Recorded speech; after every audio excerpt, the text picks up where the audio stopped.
Hello guys, welcome to the brain spot. Brain spot engineering students के लिए website है जो कि हर एक इंजीनियरिंग स्टूडेंट को सिंप्लीफाई हैंड रिटेन मटेरियल, उसके साथ साथ हर एक टॉपिक के वीडियोस और उसकी रेफरेंस बुक भी प्रोवाइड करता है। आई होप आपने वेबसाइट विजिट की हो। अगर अभी तक नहीं की तो प्लीज चेक इट आउट। उसकी लिंक आपको डिस्क्रिप्शन बॉक्स में से मिल जाएगी। Let's see today's topic SR flip flop.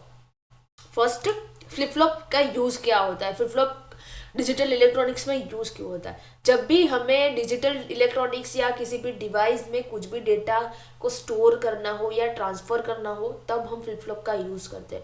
Digital electronics में बहुत सारे टाइप्स की फ्लिप फ्लॉप अवेलेबल है। डिफरेंट पर्पज के लिए हम डिफरेंट फ्लिप फ्लॉप का यूज करते हैं। एसआर फ्लिप फ्लॉप उसका एसआर फ्लिप फ्लॉप का मेन फुल फॉर्म ही है सेट और रिसेट द फ्लिप फ्लॉप।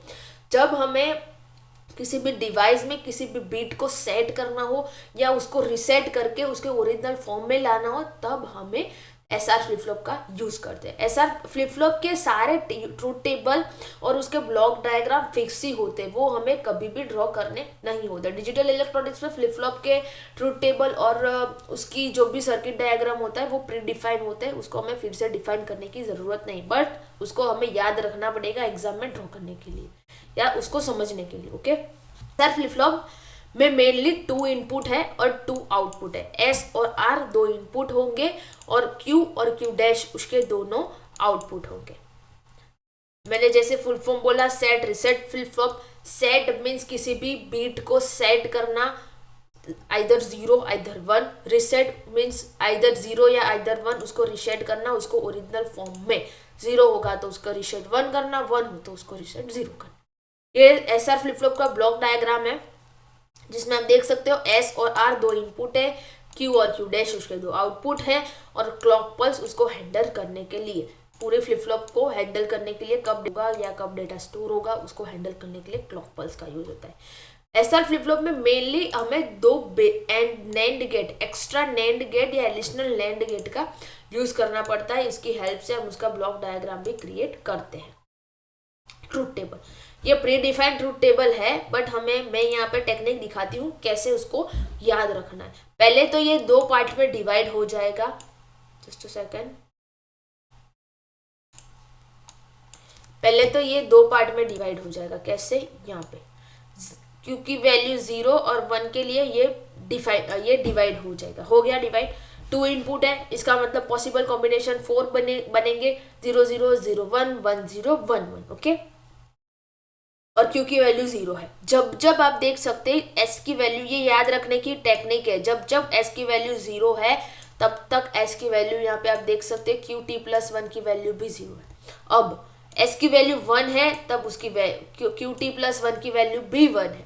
अब दोनों बिट 1 1 हो गई, एस और आर दोनों बिट 1 1 है, तो आंसर आएगा डोंट केयर। इसका मतलब कुछ भी आंसर आए फर्क नहीं पड़ता, इधर 0 या 1 कुछ भी आंसर ले लो फर्क नहीं पड़ता। अब इसके बाद वाला सेकेंड पोर्शन देख लेते हैं जहाँ पे क्यू टी प्लस 1, यहाँ पे क्यू की वैल्यू 1 है और दोनों एस और आर दोनों बिट 0 है। ये हमें याद रखना है। उसके तुरंत बाद जब दोनों बिट 1 1 से 0 0 मूव हो जाएगी तब उसका क्यू टी प्लस 1 का आंसर आएगा डोंट केयर से सीधा 1। ये हमें याद रखना है। उसके बाद ये हो गया। उसके बाद फिर से एस की वैल्यू 0 है तो 0, 1 है तो 1 और दोनों बिट 1 1 है तो डोंट केयर। इसका मतलब ये ट्रूथ टेबल में हमें याद मेनली 3 चीजें रखनी है। कौन कौन सी?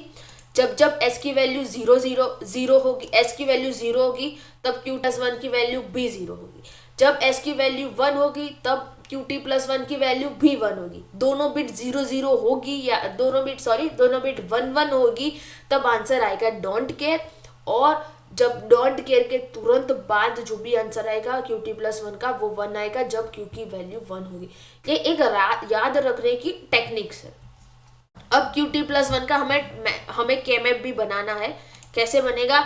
जिसमें हमें 1 और डोंट केयर को मार्क करना है। इस जगह पे 1 और डोंट केयर है, यहाँ पे 3 वेरिएबल केमैप का यूज करेंगे। ओके, ये केमैप बन गया जिसमें 8 कॉलम है। जहां जहां पे भी डोंट केयर है वो हमने ड्रॉ कर दिया है। यहाँ पे मेनली 2 ग्रुप बनेंगे। वो ये एक 4 वाला, यहाँ पे मैंने मार्क भी किया हुआ है पेंसिल से, और ये दूसरा सेकंड इससे इस तरह। ओके, अब फर्स्ट ग्रुप का आंसर देख लेते हैं।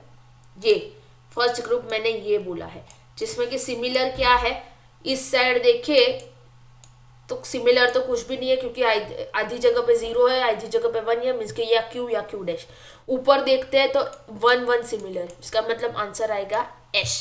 ओके, नीचे नीचे देख लेते हैं, नीचे भी सिमिलर क्या है 0 0, इसका मतलब आर डैश तो आएगा, और नीचे क्या है क्यू, इसका मतलब आर डैश क्यू, यहाँ पे डैश नहीं आएगा, आर डैश क्यू ही आएगा। ये उसका कैमेप बन गया, और उसका यूनिवर्सल लॉजिक डायग्राम है या सर्किट डायग्राम, अब जो भी बोलो वो है, जिसमें हमने नैंड गेट का यूज करके यहाँ पे एस और आर दोनों फ्लिप फ्लॉप दी है, यहाँ पे नैंड गेट का यूज किया है, और यहाँ पे कॉमन क्लॉक पल्स दी हुई है एस और आर को, जिसकी हेल्प से हमें क्यू और क्यू डैश का आंसर मिल रहा है। ये डायग्राम भी हमें याद रखना पड़ेगा, उसकी भी याद रखने की टेक्निक्स हमें खुद से डिफाइन करनी होगी। एडवांटेजेस ये है, सिंपल है उसका वर्किंग और सिंपल उसका आउटपुट। मेन डिसएडवांटेज ये है, SR flip flop is invalid output when both input are high.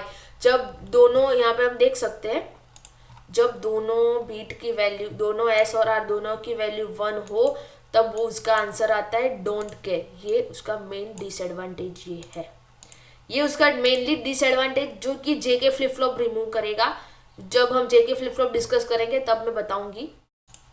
SR flip flop का यूज क्या होता है, काउंटर्स में होता है या सिर्फ रजिस्टर में, कुछ भी वैल्यू काउंट करनी हो या सिर्फ रजिस्टर में डेटा को शिफ्टिंग करना हो या डेटा ट्रांसफर करना हो, तब एसआर फ्लिप फ्लॉप का यूज करते हैं। Thank you.